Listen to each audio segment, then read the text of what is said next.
प्यारे अधिवक्ता साथियों, सभी को हमारा प्यार भरा नमस्कार। आप सभी लोग परसों वाली वीडियो पर, कल मैंने वीडियो रिकॉर्ड नहीं किया था, भीषण गर्मी है और लाइट की कटौती भी खूब है।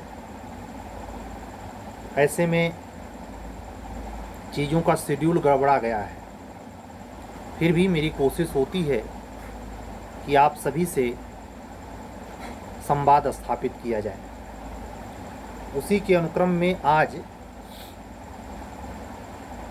व्यक्तिगत तौर पर और जो वस्तुस्थिति वर्तमान में बनी हुई है, उस परिस्थितियों के बीच जो 3 प्रारंभिक परीक्षा की तैयारी चल रही है, एक राजस्थान न्यायिक सेवा जूनियर डिवीज़न, दूसरा उत्तर प्रदेश उच्चतर न्यायिक सेवा 2023 प्रारंभिक परीक्षा। साथ ही वह बच्चे जो उम्मीद लगाए बैठे हैं कि उत्तर प्रदेश की जूनियर डिवीज़न और एपीओ आने वाली है। इन तीनों परीक्षाओं में जो प्रारंभिक स्तर पर आपकी तैयारी चल रही है, ये समय तो 23 तारीख बहुत ही सन्निकट आ गया है। एक बार मैंने विचार बनाया 2 दिन पहले कि एक टेस्ट ऑर्गेनाइज किया जाए, लेकिन मैंने देखा कि जितना मुझे उसमें मेहनत करनी पड़ती है, हिंदी का प्रखंड भी, घरेलू महिला हिंसा से जुड़ा हुआ 2005 का अधिनियम, स्टेट के माइनर एक्ट, सेंट्रल के माइनर एक्ट, और कुल मिला के 100 सवाल जो आपको मॉडल पेपर के बेस में चाहिए, वो आसान नहीं था। इसलिए मैंने कहकर और बाद में उसे कैंसिल कर दिया। आज 16 तारीख है, 16 जून है, और एक हफ्ते के अंतर पर, यानी संडे के ही दिन, अभी 12 नहीं बजा है, सोमवार नहीं लगा है, नेक्स्ट संडे आपकी परीक्षा है। तो जो आप पढ़ सके हैं उसको दोहराएं। जो 1% 2% जो संभावना रहती है राजस्थान जैसे स्टेट में सफलता प्राप्त करने के लिए, अंतिम रूप से हमारे ग्रुप में एक नाम हम भूल रहे हैं, दिव्यांशु पाठक, कुछ नाम है जिन्होंने राजस्थान में भी सफलता पाई और तदोपरांत यूपी के जूनियर डिवीज़न में भी सक्सेस पाई। तो ऐसा नहीं है कि बिल्कुल नील रहता है आउट ऑफ राजस्थान या आउट ऑफ स्टेट, ऐसा हर स्टेट में है। तो आप ईमानदारी से एक अपना अवसर देखते हुए, यह भी वैविध्य, दिमाग में डिस्टरबेंस कि कहीं यूपी आ ना जाए, उस संकट के बादल, उस आकस्मिकता को अस्तित्व ने ढकेल दिया है दूर 30 जुलाई तक। मुझे रंच मात्र कोई संभावना जान नहीं पड़ती कि इसके पहले कोई प्रोबेबिलिटी है न एपीओ की न जे की।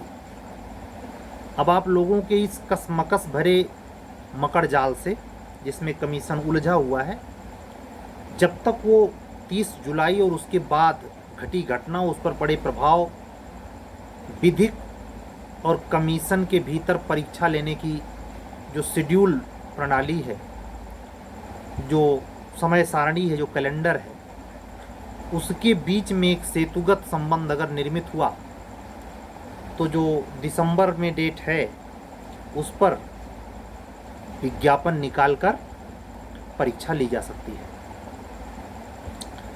एक परंतु वहाँ भी लगा है, कोई बहुत बड़ी आकस्मिकता, माननीय उच्च न्यायालय का कोई ज़बरदस्त पलट देने वाला डिसीजन, बहुत बड़ा ब्लेंडर लैकुना मिला तो हाई कोर्ट परीक्षा रद्द भी कर सकती है।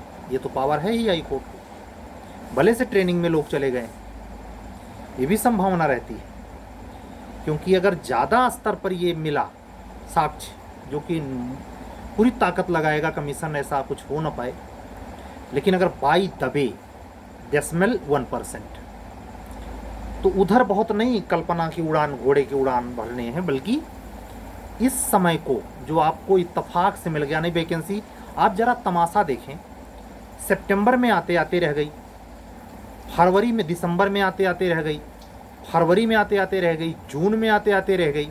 ये क्या चक्कर है कि जैसे मूव बनता है बस उसमें खुश हो जाता है।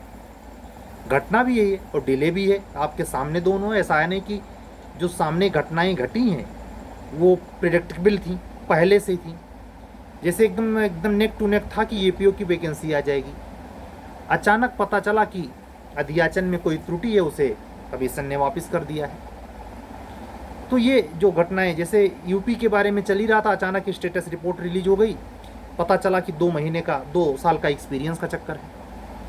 तो ये जो घटना आकस्मिक घट जा रही है और जिसके कारण डिले पे डिले होता जा रहा है, इसमें ये बुरा तो बहुत लगता है और इंतज़ार बहुत कड़वा होता है, बहुत दुखदाई होता है। लेकिन उसमें एक सुविधा, एक संभाव्यता नई जन्म लेने लगती है। जो लोग रेस में नहीं होते हैं वो भी रेस में आ सकते हैं। और मैं लगभग हर दिन का वीडियो इसी मकसद से आपसे संवाद करने के लिए बैठता हूँ कि आप उस क्रमबद्धता को, उस सातत्यता को टूटने मत दें, वीक मत होने दें, एकदम शिथिल ना पड़ जाएं। एक ही घंटा पढ़ें, आधी घंटा पढ़ें, कंटिन्यूअस रहें, उसका फ़ायदा आपको मिलेगा जब भी परीक्षा होगी। तो अब ये मुस्तबहे वाली, संशय वाली, अन्यमनस्क स्थिति ख़त्म है। आप ये मान के चलें कि आपका जे का प्रीलिम्स दिसंबर में ही होना है, इधर नहीं। और वैकेंसी, अगर कोई नया विवाद बहुत बड़ा नहीं उत्पन्न होता है तो मुझे पूरी उम्मीद है कि अगस्त में ही ये पटाक्षेप हो जाएगा कि 218 पद किस दिन आया। और ये आकस्मिकता उधर भी है तो इधर भी है। विज्ञापन के संदर्भ में स्टेट गवर्नमेंट के स्पेशल दबाव डालने, माननीय हाई कोर्ट के जून भर बंद रहने, हालांकि एडमिनिस्ट्रेटिव और इमरजेंसिकल मैटर सुने जाते हैं, एडमिनिस्ट्रेटिव डिपार्टमेंट पूरा हाई कोर्ट का फंक्शन करता है, लेकिन मुझे नहीं जान पड़ता कि 30 जुलाई तक जो व्यस्ततात्मक एक योजना, जिसमें चाहे जैसे वो कर्मचारी और दिखाने वाला काम, कापियों को जब तक कंप्लीट नहीं कर लेते, और अगर 30 जुलाई को ये बात हो रही है तो ये समझ लीजिए 15 अगस्त तक फिर नए प्रोसेस में कमीशन सोचेगा। इस बीच में तो नहीं सोचना चाहिए। बाकी sovereign body UP public service commission है, उसके आंतरिक या बाह्य क्षेत्राधिकार में मेरी बिसात नहीं कि टिप्पणी करूं या कुछ कहूं या कुछ कर सकूं, केवल टाइम वेट एंड वॉच है। इस अस्पष्ट स्थिति से, थोड़ा धुंधलेपन के हट जाने से आपको वहाँ भी सुविधा है कि इस समय में, जब जून लगभग आधा बीत गया, 15 दिन बचा है, और उसके बाद पूरी जुलाई जब लोग कापियाँ चेक करने आएंगे, जो ऑफिसर्स हैं, सिलेक्शन पा गए हैं आउट ऑफ स्टेट, हमारे कई शिष्य हैं जो बिहार में एपीओ हैं, यूपी में उन्होंने इंटरव्यू दिया, कुछ हमारी अधिवक्ता बहन दिल्ली में हैं, या अनदर स्टेट से जो आएंगे देखने कापियाँ, उसमें 2 दिन 3 दिन समय जाएगा। और कंपटीशन रदा है, बहुमंजिला इमारत है, उसको बनाने के लिए पर डे कितने दर ईंट रखी गई, बहुत इंपॉर्टेंट है। ऐसे ही 2 दिन अगर आप कहीं भी जाया कर देते हैं तो ये महंगा उस दिन जान पड़ता है जब आपका प्रीलिम्स का result 5 number 2 number cut off से बाहर हो जाता है। आपको शायद ये समझ आए कि जो 2 दिन आपने सो लिया था, जो 2 दिन आपने इग्नोर कर दिया था, जो 2 दिन आपने शिथिलता बरती थी, उसी का पनिशमेंट है। इसको बड़े गंभीरता से लीजिए। मतलब जैसे मैं आपसे कह ही रहा था, देखिए लाइट जवाब दे चुकी है।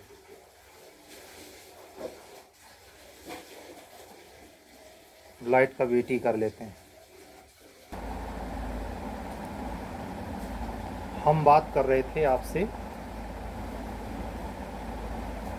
इसी शेड्यूल में पढ़ाई करने के संदर्भ में करीब 10 मिनट के बाद लाइट आई है।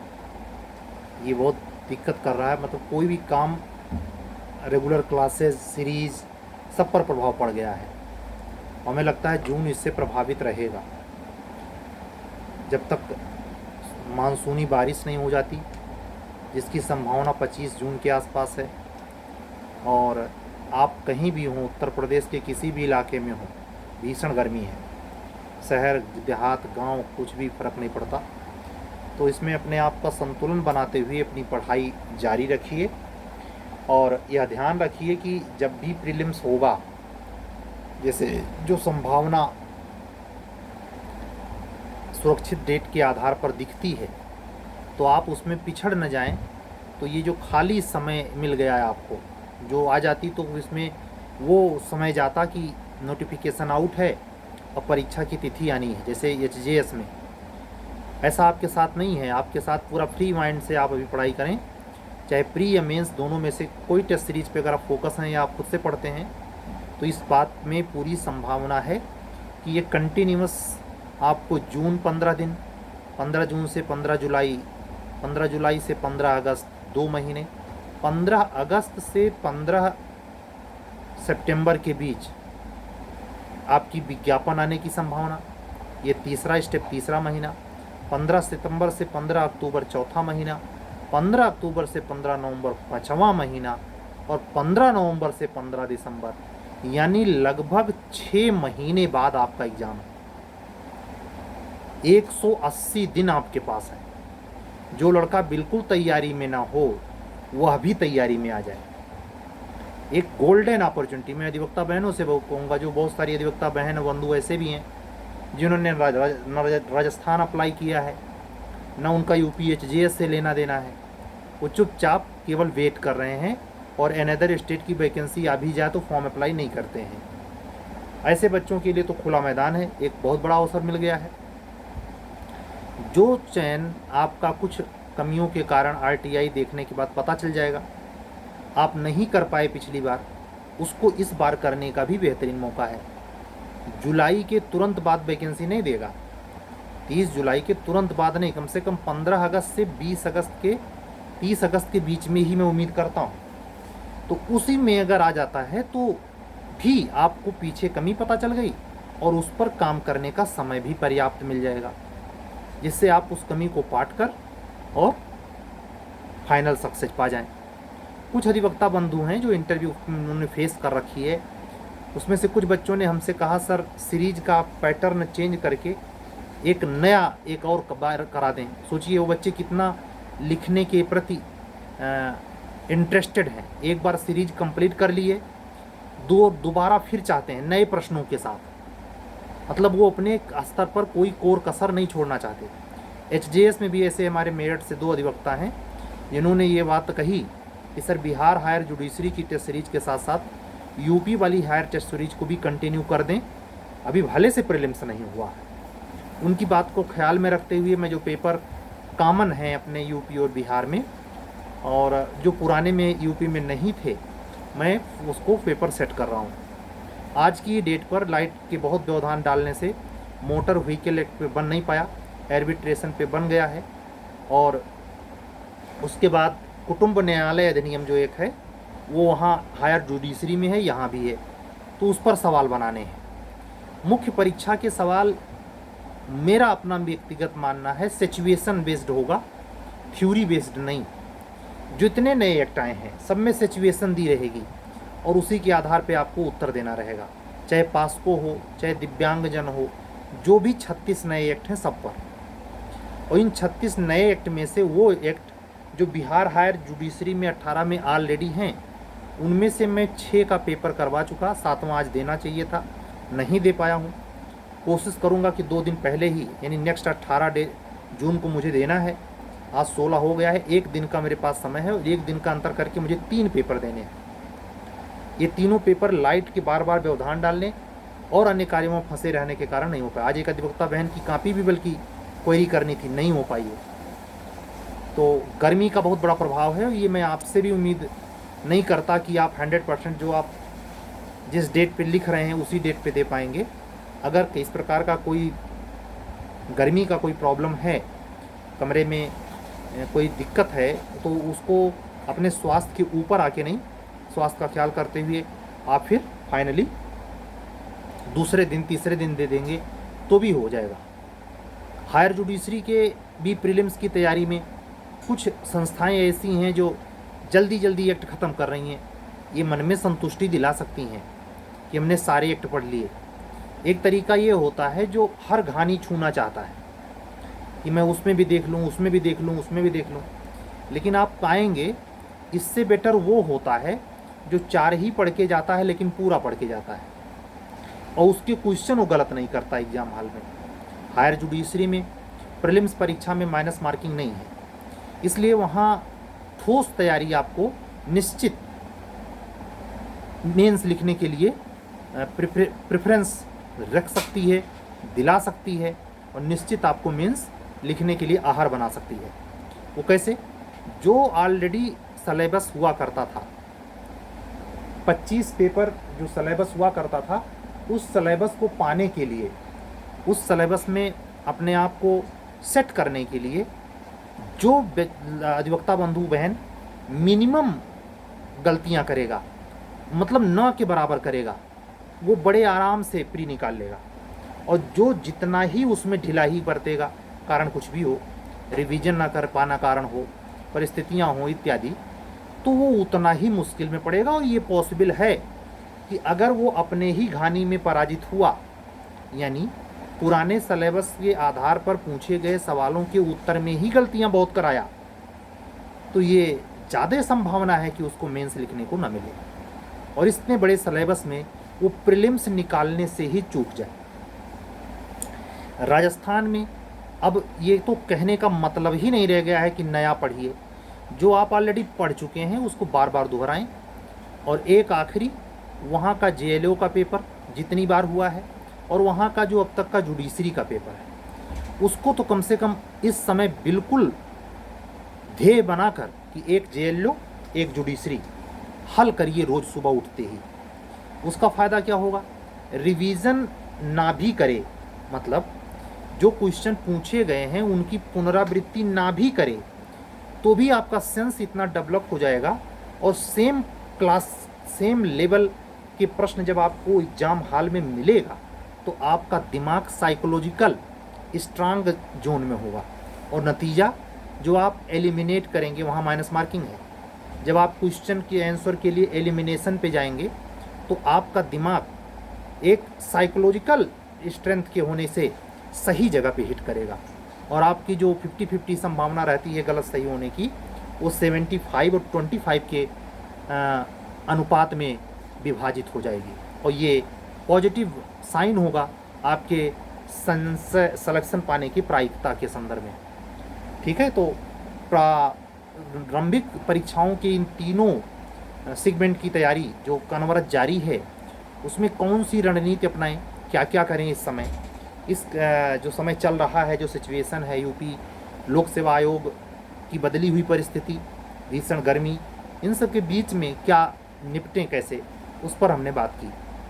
अब बात करेंगे करीब 5 मिनट आपसे यूपी लोअर जुडिशरी एपीओ के लिए जो जीएस का प्रश्न पत्र है, उसमें 50 नंबर, उसमें 150, बिल्कुल गंभीरता से लें। यहाँ भी बहुत बढ़िया समय चल रहा है कि आप फिक्स कर लें जो 9 नए एक्ट आपके जोड़े गए हैं और 3 संहिताएं, इसमें तनिक भी संशय ना रखें कि 3 नई संहिताएं जो हैं वो नहीं जुड़ेंगी या लोग गलत, बिल्कुल जुड़ जाएंगी, जुड़ी हुई हैं ऐसा माने। तो तीनों संहिताओं पर एक समरी नोट्स बनाएं, क्या परिवर्तन हुआ है, वहाँ से ही सवाल आपको जो तीनों संहिताओं मिलाकर 150 में मेरा अंदाज़ा है 10 से 12 सवाल आपके होंगे। और आप जानते हैं एक सवाल 2.5 नंबर का होता है, अगर गलत एक क्वेश्चन करते हैं तो 1/3 माइनस मार्किंग है। तो ये मान के चलिए कि ये जो 12 नंबर के सवाल निश्चित तौर पर आपकी तीनों नई संहिताओं से पूछे जाने वाले हैं। इसके लिए आपकी तैयारी उस जोन में होनी चाहिए जो पिछले कानून में बदलाव के तौर पर नए में दर्ज हैं, जो हूबहू रिपीट हुए हैं वो नहीं पूछे जाएंगे। एक सिंपल सड़ाला क्वेश्चन तो ये पूछा जा सकता है कि संहिताओं के नाम के संदर्भ में, लागू होने के संदर्भ में, संसद, राज्यसभा, लोकसभा में पेश होने की तिथि, ये एकदम फटे हाल क्वेश्चन होते हैं जो किसी भी एक्ट के अध्यादेश के रूल बनने की तिथि, राष्ट्रपति के अनुमति देने की तिथि, गवर्निंग डेट, ये सब रेगुलेटरी डेट, ये सब इम्पोर्टेंट पक्ष होता है प्रीलिम्स के सिंपल बेस्ड क्वेश्चन। ये भी लोग गलत कर देते हैं, रिवीजन नहीं, एक बार पढ़ा नहीं तो कोई वहाँ बताने वाला थोड़ा है, गलत हो जाएगा। और अगर अंदाज़ा लगाएंगे तो माइनस मार्किंग है, क्षति पहुँचेगी, सही वाली में से आपका 29 जाएगा, है ना। तो ये सब बातें, और इस पर बहुत सिफत से हिस्ट्री, जोग्राफी, साइंस टेक, जनसंख्या नगरीकरण, विश्व का भूगोल, इकोलॉजी, पारिस्थितिकियाँ, उसके बाद साइंस टेक, विज्ञान प्रौद्योगिकी, खेल और खिलाड़ी वाला पक्ष, ये सब करंट अफेयर्स, ये सारे एक एक सेगमेंट बनाएं और बचे हुए 150 दिन को, जो 6 महीने की तिथि हम बता रहे हैं, इसमें 180 दिन लगभग बनते हैं। आप 30 दिन कम कर दे, 150 के हिसाब से डिवाइड कर लें, और जीएस के सारे पहलुओं पर दूरगामी दृष्टि से उत्तर प्रदेश लोक सेवा आयोग के द्वारा पूछी जा रही 2024, 23, 22, 20, 21, यानी 2018 से लेके 24 तक जितने पेपर्स हैं खूब बखूबी देख डालिए। उसका फ़ायदा आपको ये होगा कि अगर आपने जनवरी 2023 से लेकर जनवरी 2024, और अगर जैसे मैंने जो जीएस की क्लास शुरू करी वो अगस्त 2023 से शुरू करी, अभी अगस्त आया नहीं है, यानी जो अब की बार आपका प्रीलिम्स होना है, और प्रीलिम्स ही क्यों, प्रीलिम्स हो जाने के बाद 3 महीने के अंतर पर, यानी मार्च या होली के आसपास आपका मेंस, होली के पहले मेंस हो जाएगा 2025 में। ऐसे में यहाँ जो पूरे साल का करंट तो इम्पोर्टेंट होएगा, लेकिन पिछले साल अगस्त से भी इम्पोर्टेंट रहेगा। अगस्त से अगस्त 1 साल होता है, और जब मेंस आप लिख रहे होंगे तो पूरे इस साल का, यानी 2024 का टोटल सालों भर का नोट्स जब आप 25 में मेंस लिख रहे होंगे काम आएगा। तो इस मेंस के अकॉर्डिंग जो आप करंट अफेयर्स की तैयारी करते हैं, जिसमें हमारी क्लासेस भी प्रोवाइड होती हैं करंट बेस्ड तथ्यों को लेकर ही, उसका एक समग्र अध्ययन होना चाहिए, सॉलिड अध्ययन होना चाहिए, कि जब भी आप मार्च, अप्रैल, फरवरी, जब भी डेट मेंस की लगे तो आप उसमें बढ़िया करके आए। जीएस के पहलू को भी गंभीरता से लें, और ये वही समय है कि जब पैरेलल अगर आप 2 भी घंटा दें, 1 घंटा जीएस पर, 1 घंटा अपने सब्जेक्ट पर, तो आप देखेंगे कि जब आप दिसंबर में प्रीलिम्स दे रहे होंगे तो बहुत कुछ आसान होगा। इंटरनेशनल लॉ, जूरिस्प्रूडेंस में जो थॉट प्रधान रिलेटेड क्वेश्चन होते हैं, स्कूल्स के नोट्स बना डालिए। विधिक व्यक्तित्व वाला चैप्टर बहुत इंपॉर्टेंट होता है, उस पर नोट्स बना लीजिए। Judicature act, international judicature act पे भी आप अपने नोट्स बनाइए हाथ के। ऐसे यूएनओ का चार्टर इंटरनेशनल रिलेशन के लिए, अंतर्राष्ट्रीय विधि से जो क्वेश्चन आता है, ये वो समय है जो इन्हीं सब बिंदुओं को पाटने का है, खाली जाया करने का नहीं। और यह भी ध्यान रखना है कि इतना भी नहीं ओवरलोड ले लेना है कि इस भीषण गर्मी में तबीयत बिगड़ जाए। तो आज की बात इन्हीं सब संदर्भों में आपको उत्साहित और समय का सदुपयोग करने की प्रोसेस के संदर्भ में थी। बीच में लाइट कटी है, कुछ मिनट के लिए डिस्टरबेंस होगा, लेकिन उसको इग्नोर करते हुए कंटिन्यूअस वीडियो आप देखिए। आप सभी लोग उत्तर प्रदेश उच्चतर न्यायिक सेवा के लिए अगर जुड़ना चाहते हैं, हमारी सीरीज क्लास जारी है। बिहार हायर जुडिशरी मेंस के लिए भी चल रहा है, उससे अगर जुड़ना चाहते हैं, और आने वाली यूपी एपी और यूपी जे के लिए, तो हमारे व्हाट्सअप नंबर जो साइड में लिखा है, गौर से सुनिए, 7705090393। ध्यान रहे, मैं सभी अधिवक्ता बंधुओं और बहनों से बार बार अपील करता हूं कि ये नंबर पर केवल व्हाट्सअप होता है, इसको सेव करिए अपने मोबाइल में और व्हाट्सअप मुझे कर दीजिए। अन्यथा अगर आप इसको मिलाएंगे तो फ़ोन लगेगा नहीं, इसमें इनकमिंग लेस बताएगा। ये जानबूझ करके मैं उसको एक्टिव नहीं करता, ठीक है। तो उसमें आप केवल व्हाट्सअप कर सकते हैं, व्हाट्सअप में कोई दिक्कत नहीं है। और जब व्हाट्सअप हमारे पास आ जाएगा तो हम आपको फिर अपना कॉन्टैक्ट नंबर देंगे, और आप उस पर जब हमसे कॉन्टैक्ट होंगे तो हमारी आपकी बात हो जाएगी। और अगर मामला जमता है तो आप सीरीज से या क्लास से या दोनों से जुड़ जाएंगे। आज की बात पूरी। सभी अधिवक्ता साथी इसको गंभीरतापूर्वक सुने। पिछले दोनों वीडियो जिसमें मैंने जिक्र किया, और कल मैंने एक इंडिया टुडे के एक पत्रकार हैं आशीष मिश्रा जी, उनके माध्यम से हमने चीज़ों को पहुंचाया कि कमीशन में कुछ चीज़ें ऐसी हैं जो बदलनी चाहिए सरकार को, ध्यान आकृष्ट कराने के लिए उत्तर प्रदेश सरकार का इस महत्वपूर्ण इंटरनेशनल लेवल की पत्रिका है ये, इसमें ये बात गई है, आप लोगों का पक्ष रखा गया है, मैंने भी अपनी बात रखी है, रिक्वेस्ट किया है कि इस स्थिति से उबरने के लिए कमीशन या उत्तर प्रदेश सरकार अपने स्तर पर आवश्यक कदम जरूर उठाए, हम अधिवक्ता बंधुओं और बहनों के हित में। खास करके वो अधिवक्ता बंधु जो जूनियर डिवीज़न के लिए योग्य हैं, जिनके चांसेस बचे हैं, और वो अधिवक्ता बंधु जिनके चांसेस तो नहीं बचे हैं लेकिन आने वाली APO परीक्षा में वो बैठेंगे, वो अंडर एज हैं, वो एज के अंदर आते हैं, चाहे जनरल हो, चाहे OBC हो, चाहे EWS कैटेगरी का आदमी हो, फ्रीडम फाइटर हो, दिव्यांगजन हो, किसी भी हो, लेकिन अगर उसको मौका मिल रहा है किसी भी वजह से, तो उसको मौका वो खाली न चला जाए। एक बेहतरीन अवसर में वो इस परिस्थिति के बीच में अपने आप को सुनियोजित ढंग से प्रयोग करके और अध्ययन के स्तर को बढ़ा करके, मेमोरी को ठीक करके, तमाम सावधानियां बरतते हुए अपना अंतिम चयन सुनिश्चित कर लें। आज की बात पूरी हो गई। अगर आप हमारे चैनल पर नए हैं तो चैनल सब्सक्राइब करें, लाइक करें, अन्य अधिवक्ता मित्रों के साथ पहुंचाएं। कल फिर मिलेंगे कुछ नई बातों के साथ, कुछ नए तथ्यों के साथ, और अगर कोई घटना होती है, कोई इन्फॉर्मेशन आती है तो उसके साथ। आप सभी अधिवक्ता बंधुओं और बहनों को जय सिया राम बोलते हुए आज का वीडियो पूरा करता हूँ। सत्यमेव जयते। शुभ रात्रि।